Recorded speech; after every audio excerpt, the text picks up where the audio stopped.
जिल्हा मध्यवर्ती सहकारी बँकेच्या काही विद्यमानांसह माजी संचालकांकडून बँकेतील गैरकारभाराप्रकरणी 50 कोटी 58 लाख रुपये वसुलीची कारवाई सुरू आहे। या प्रकरणी सहकारी आयुक्तांनी कलम 88 अंतर्गत संबंधित संचालक अधिकाऱ्यांची चौकशी सुरू केली आहे। या चौकशी विरोधात काही माजी संचालकांनी सहकार मंत्र्यांकडे अपील केलं होतं। यावर सहकार मंत्री दिलीप वळसे पाटील यांनी चौकशीचे कामकाज जैसे थे ठेवण्याचे आदेश दिलेत। या प्रकरणी 26 सप्टेंबर रोजी सहकार मंत्र्यांकडे सुनावणी होणार आहे। जिल्हा बँकेच्या मागील संचालक मंडळाच्या काळात झालेल्या कथित गैरकारभाराबाबत स्वतंत्र भारत पक्षाचे सुनील फराटे यांनी सहकार आयुक्तांकडे तक्रार केली होती। दळणकर यांनी आता चौकशी सुरू करत जिल्हा बँक आणि संबंधित माजी संचालक अधिकाऱ्यांना नोटीस बजावून त्यांचं म्हणणं सादर करण्यास सांगितलं। संबंधित संचालकांनी यावर वकिलांमार्फत म्हणणं सादर केलं। काहींनी वेळ मागितला। दरम्यान माजी संचालकांनी या चौकशी विरोधात सहकार मंत्री दिलीप वळसे पाटील यांच्याकडे अपील केलं होतं। यावर नुकतीच सुनावणी झाली आहे। यावेळी संबंधित संचालकांनी सदरची चौकशी चुकीची असून ज्या प्रकरणात वसुलीची शिफारस केली आहे त्याला तत्कालीन संचालक नव्हे तर प्रशासन जबाबदार आहे। मुळात यात कोणताही घोटाळा अनियमितता झालेली नसल्याचं संबंधित संचालकांनी वकिलांच्या माध्यमातून सांगितलं। यावर मंत्री वळसे पाटील यांनी पुढील सुनावणी होईपर्यंत या चौकशीला स्थगिती देत जैसे थे ठेवण्याचे आदेश दिलेत। या प्रकरणी आता 26 सप्टेंबर रोजी सुनावणी होणार आहे। अल्पवयीन शाळकरी चिमुकल्या विद्यार्थिनींची अश्लील चाळे करून विनयभंग करणारा देशिंग येथील जगताप वस्ती शाळेतील नराधम शिक्षक भरत विश्वनाथ कांबळे याची कायमस्वरूपी नोकरीतून हकालपट्टी करण्यात यावी या प्रमुख मागणीसाठी आणि घटनेच्या निषेधार्थ देशिंगसह 5 गावात कडकडीत बंद पाडण्यात आलाय। तर देशिंग येथे निंदनीय घटनेच्या निषेधार्थ हजारो नागरिकांसह पालकांचा निषेध मोर्चा काढलाय। दरम्यान घटनेचं गांभीर्य ओळखून पोलिसांनी संशयित शिक्षकावर कारवाई करत त्याला अटक केली आहे। जिल्हा परिषद प्राथमिक शाळेतील कांबळे नामक शिक्षकाने 3 विद्यार्थिनींचा विनयभंग केल्याची धक्कादायक घटना कवटेमंकाळ तालुक्यातील देशिंग गावातील जिल्हा परिषद शाळेत सोमवारी दुपारी घटना उघडकीस आली आहे। यानंतर पालकांनी सदर शिक्षकाविरुद्ध कवटेमंकाळ पोलीस ठाण्यात फिर्याद दाखल केली। कवटेमंकाळ पोलिसांनी आरोपी शिक्षकावर विनयभंग आणि पोक्सो अंतर्गत गुन्हा दाखल केला। पवित्र समजल्या जात असलेल्या शिक्षकी सेवा व्यवसायाला काळीमा फासणाऱ्या घटनेचे देशिंगसह पंचक्रोशीतील गावात तीव्र पडसाद उमटले गेलेत। पालक वर्गातून संतप्त प्रतिक्रिया व्यक्त होत आहेत। नराधम शिक्षक भरत कांबळे यास कठोर कायदेशीर कारवाई करण्याची मागणी करत निषेधाच्या तीव्र घोषणा देत देशिंग येथे नराधम शिक्षकाच्या विरोधात भव्य निषेध मोर्चा काढण्यात आलाय। देशिंग, हरवली, खरशिंग, बनेवाडी, मोरगाव या 5 गावात कडकडीत बंद पाळून झालेल्या घटनेचा निषेध व्यक्त करण्यात आला। नराधम शिक्षक भरत कांबळेला फक्त निलंबित न करता नोकरीवरून कायमस्वरूपी बडतर्फ करा अशी मागणी समस्त ग्रामस्थांनी केली आहे। जास्तीत जास्त शिक्षा व्हावी आणि शालेय शिक्षण मंत्री नामदार दीपक केसरकर यांनी प्रकरणाची गांभीर्यता लक्षात घेऊन लवकरात लवकर या शिक्षकावर कारवाई करावी अशी मागणी ग्रामस्थ आणि पालकांनी केली आहे। गणपती पाठोपाठ आज 4थ्या दिवशी गौराईचं आगमन झालंय। वाजत गाजत सुवासिनी महिलांनी गौराईचं स्वागत केलं। यावेळी गौराईच्या आगमनाने भारावून गेल्या होत्या। सुहासिनींनी पारंपरिक वेशभूषेत कृष्णेच्या पात्रातून गौराईचं स्वागत केलंय। गौरी हा सुहासिनी महिलांचा आवडता क्षण असतो, त्यामुळे गौराईच्या आगमनाच्या क्षणाची ही महिला आतुरतेने वाट पाहतात। गणपती देवाची प्रतिष्ठापना केल्यानंतर 3ऱ्या किंवा 4थ्या दिवशी गौराईचं आगमन होतं। ज्या पद्धतीने आज 4थ्या दिवशी गौराईचं आगमन झालंय। आज गौराईच्या आगमनासाठी गौरी पूजनासाठी महिलांनी कृष्णा नदी काठावर गर्दी केली आहे। यावेळी महिलांनी गौरी पूजन करत झिम्मा फुगडीचा फेराही धरलाय। गणपती पाठोपाठ आज 4थ्या दिवशी गौराईचं आगमन झाल्यानंतर महिलांचा उत्साह आणि आनंद गगनात मावत नव्हता।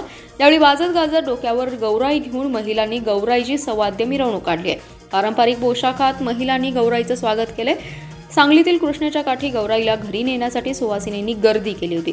पुढील 2 दिवस या गौराई घरोघरी गणपती शेजारी प्रतिष्ठापित होणार असून एका पाहुणीप्रमाणे महिला वर्ग गौराईचा पाहुणचार करतात।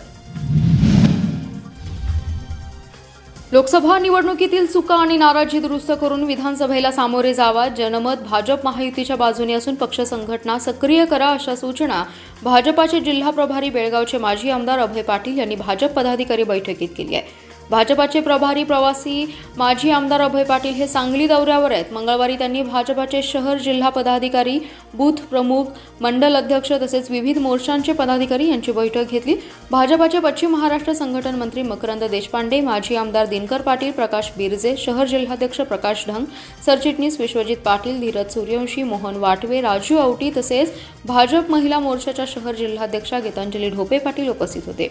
लोकसभा निवडणुकीत मतदारसंघनिहाय बूथ पक्षनिहाय भाजपला पडलेल्या मतांचा आढावा घेण्यात आलाय. लोकसभा निवडणुकीत पक्षाच्या पराभवाची कारणे शोधून विधानसभा निवडणुकीत सुधारणा करावी, पक्षात नाराजी राहू नये याची दक्षता घ्यावी, जे नाराज असतील त्यांच्याशी संपर्क साधून नाराजी दूर करावी, पक्ष संघटनेत त्यांना सक्रिय करावे.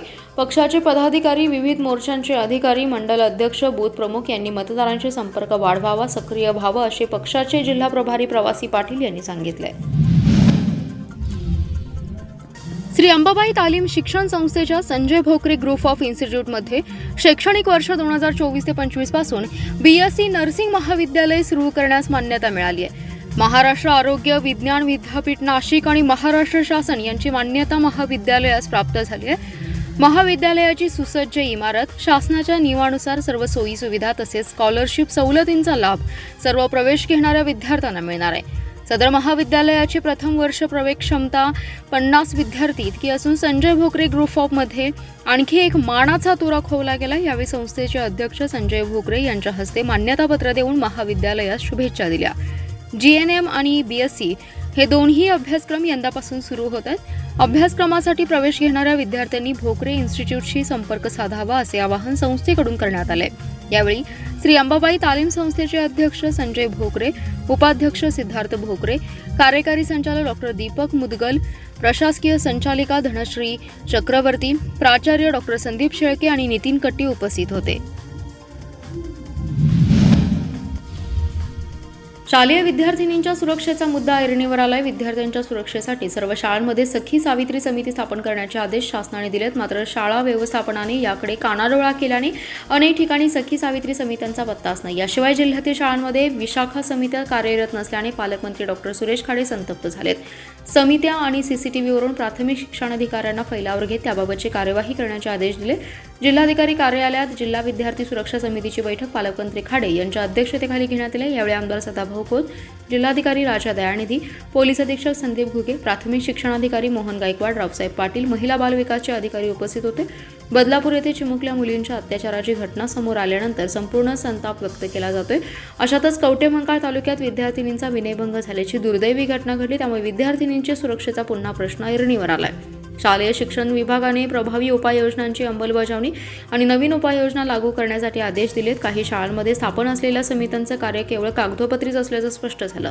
विशाखा समिती स्थापन करण्याचे आदेश दिलेत. विद्यार्थ्यांच्या सुरक्षेसाठी दोन्ही समित्या आवश्यक असताना दुर्लक्ष झाल्याबद्दल पालकमंत्री खाडे संतप्त झाले.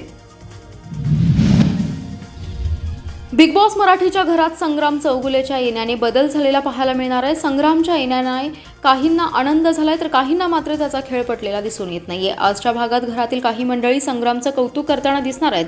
सोशल मीडियावर देखील संग्रामची चांगलीच हवा आहे. आता बिग बॉस मराठीच्या घरात त्याचा बोलबाला पाहायला मिळेल. संग्राम आता गुलीगत सूरजला सपोर्ट करताना दिसतोय. संग्राम सूरजला गेमबद्दल टिप्स देताना पाहायला मिळणार आहे. बिग बॉस मराठीच्या घरात संग्राम चौगुलेची एंट्री झाल्यावर काही स्पर्धकांनी धसका घेतलाय तर काही स्पर्धकांना त्याचा काही फरक पडताना दिसत नाहीये. अशात संग्राम सर्व सदस्यांना गेम समजावताना दिसतोय. त्यातच संग्राम गुलीगत सूरजलाही गेमचे धडे देताना दिसतोय.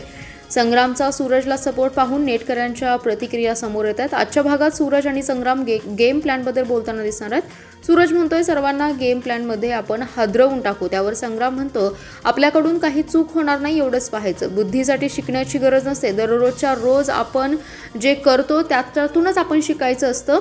संग्राम चौगुलेची बिग बॉस मराठीच्या घरात एंट्री झाल्यावर नेटकऱ्यांच्या भन्नाट प्रतिक्रिया पाहायला मिळत आहेत.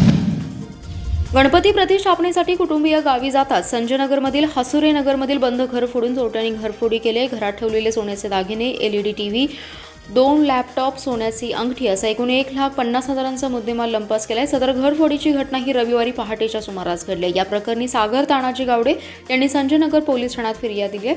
सागर गावडे हे मूळचे वाळवा तालुक्यातील कासेगाव येथील रहिवासी आहेत. सध्या ते कामानिमित्त संजयनगर परिसरात राहतात. सागर गावडे हे गावी गणपती प्रतिष्ठापना करण्यासाठी शनिवारी सकाळी कासेगावला गेले होते. यावेळी रविवारी पहाटेच्या सुमारास अज्ञात चोरट्यांनी घराच्या दरवाजाला लावलेलं कुलूप तोडून आत प्रवेश केला. घरात ठेवलेले 70,000ची सोन्याची चैन, 7 ग्रॅमची सोन्याची अंगठी, 15,000चा LCD TV, 40,000चे 2 laptop, bank passbook आणि घरातील महत्त्वाची कागदपत्रे घेऊन पोबारा केलाय.